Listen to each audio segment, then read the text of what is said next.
समाजवादी धर्मनिरपेक्ष लोकशाही गणराज्य घडविण्याचा व त्याच्या सर्व नागरिकांस सामाजिक आर्थिक व राजनैतिक न्याय विचार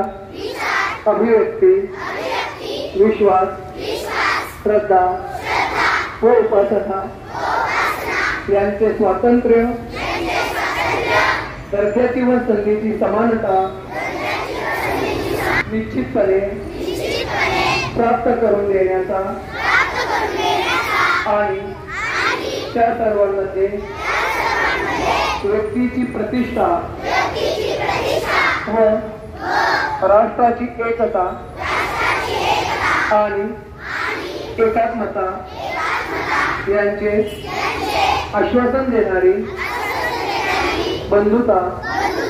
प्रवर्धित करण्याचा संकल्पपूर्वक निर्धार करून आमच्या संविधान सभेत आज दिनांक 26 नोव्हेंबर 1949 रोजी याद्वारे हे संविधान अंगीकृत आणि अधिनियमित करून स्वतःच अर्पण करीत आहोत। जय श्री